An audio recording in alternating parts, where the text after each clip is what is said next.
Chapter 16. Abby shivered nervously as she followed Zoran toward the transporter room. They had reached Valdier a couple of hours ago. Zoran had been busy with making final arrangements on board before he came to the cabin to get her. Abby was wearing the jeans and t-shirt she had on when she had been on Earth. She needed something familiar to help her deal with all the changes. So how does this thing work? Are all my body parts going to be in the same place after you zap us? What does this button do? Why is that one flashing? Man, I'd love to take this puppy apart and see what makes it tick. Abby heard Kara's voice going a mile a minute. Abby chuckled when she saw Kara moving like a hummingbird around and around the console, holding the transporter controls, a symbiot following her while Traylon moved from one side to the other trying to catch her. Every time he would get close to her, Kara would either turn at the last minute just out of arm's reach, or the symbiot would get between the two of them.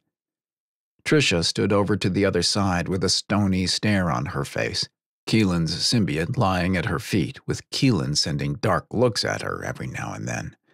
Ariel and Carmen stood to the other side with two guards staring at both of them with lusty looks. Carmen bared her teeth at the guards, causing both of them to take a step back. Abby touched Zoran's arm. I didn't know you had brought the other women here, Abby whispered. Zoran smiled down at Abby's surprised face. I am afraid I have not taken as good care of you as I should have. I've kept you to myself these past 2 weeks. It was necessary to bring them. They saw too much. Besides, the one named Carmen had been hurt too critically to leave her behind. He didn't add how he hoped having others of her kind with her would help her adjust. But Abby hesitantly looked at the other women. Did they want to come? What if they want to return home? This is their home now, Abby. They cannot return, Zoran replied sternly. He did not want her to think if the others wanted to return to Earth, then she could. But Abby started to argue, stopping at the dark look Zoran gave her. They will adjust, just as you will, Zoran said, before turning away to nod toward Keelan and Traylon to show he was ready to transport. Taking Abby's arm, he guided her over to one of the transporter modules, holding her tightly as the lights began moving around them. In a matter of moments, they were on Valdier in the transporter room of the main base. Several guards appeared, bowing to Zoran as he pulled Abby through the room. Abby glanced around the elaborate room she had been guided to before Zoran kissed her, promising to return later. He told her he'd ordered some clothing for her, and a seamstress would be along shortly for her fitting.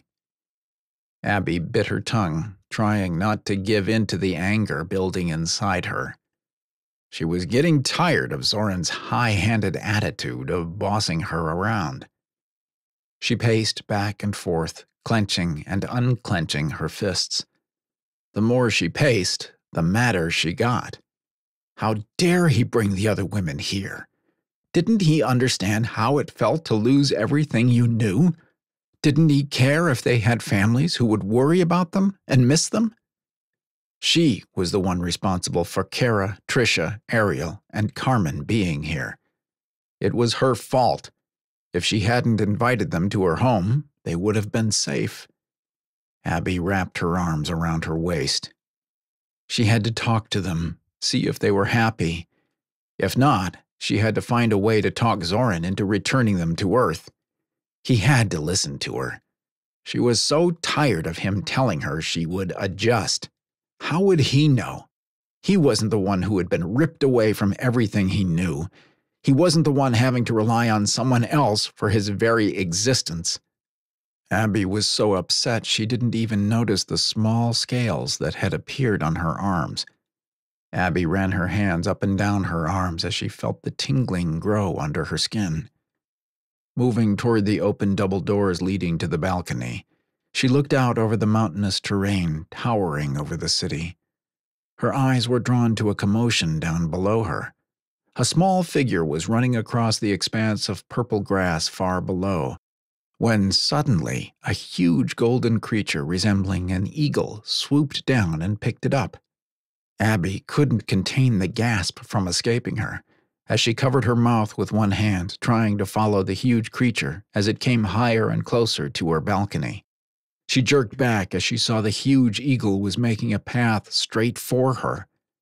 Abby's eyes got even bigger as she realized the small figure was, in fact, Kara, who was yelling insults at the very aggravated male who was shaking his fist up at her. Abby gave a small squeak as she jumped to the side as the huge eagle came even with the balcony, swinging back as it gently tossed Kara's small form onto the narrow area. "Hi," Kara grinned up at Abby. "Hi," Abby responded, startled to see Kara grinning with a mischievous Cheshire grin. "What on earth is going on?" Kara looked over the edge of the balcony and, with a laugh, shot the still yelling figure below her a symbol using her middle finger. From the answering roar, the symbol was understood. "Just having a little fun," Kara replied, cheerfully. Abby leaned over the edge, watching as the figure below fought with two other figures trying to hold him back. "Do you think it's wise to provoke him that way?" Kara just grinned, never taking her eyes off the struggle down below. "It does him good. You know, he is the only man I've ever met that I haven't been able to drive away." Her gaze softened as she watched him break free. Abby watched the emotions flowing across Kara's face. "You like him, don't you?" Kara looked up, startled. "Does it show? I love it here.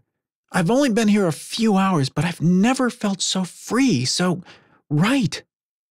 Abby watched as a thoughtful look passed through Kara's eyes. "How do you know you'll be happy here?" Abby asked softly. Kara looked down as Traylon turned into a dragon. A huge grin spread across her face right before she let out a loud whistle. Climbing up onto the railing of the balcony, Kara glanced at Abby before jumping on the back of the huge golden eagle. "I don't know, but I'm willing to try. I've never felt this way before, and I'm not about to let it go without a fight. Or two," she said, before the huge creature broke away with a huge sweep of its wings.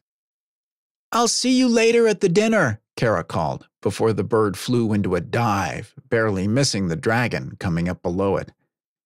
Abby shook her head, laughing, as the dragon let out a roar of outrage as it twisted at the last minute in an effort to avoid a collision with the massive bulk of the bird, a tiny, laughing human female clinging to its back. The rest of the afternoon flew by. The seamstress came by with a legion of helpers carrying bolts of fabrics. She measured Abby, clucking her tongue as she muttered under her breath. It took Abby a while to convince the seamstress to create not only the dresses Zoran asked for, but pants, shirts, and a variety of underclothes.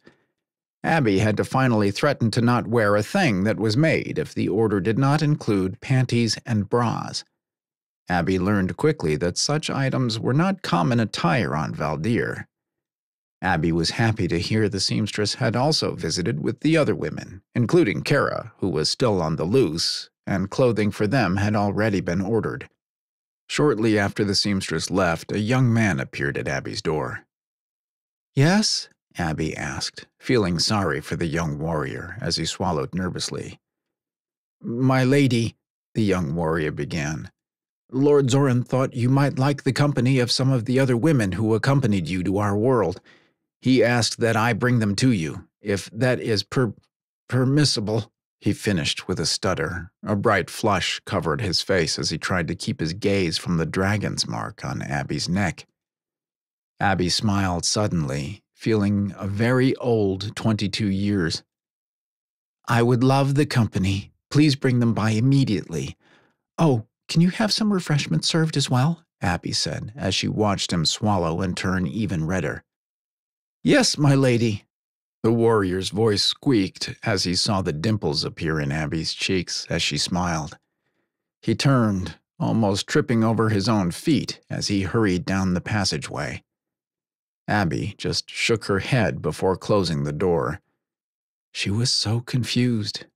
She had been so upset earlier, feeling guilty about being responsible for the other women being here, and yet Kara was so excited.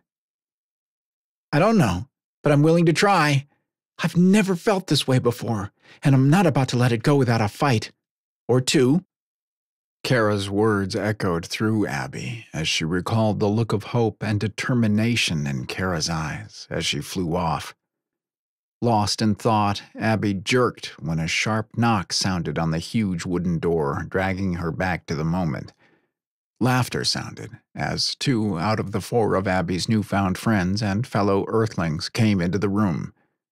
Did you see the material and some of the outfits those women brought in? Trisha was saying. Beside her was Keelan's symbiot in the shape of a huge dog, following so close it brushed her leg. I know I'm going to look good tonight in that green creation. The men won't know what hit them, Ariel was saying. Hey, Abby, Trisha and Ariel called out together.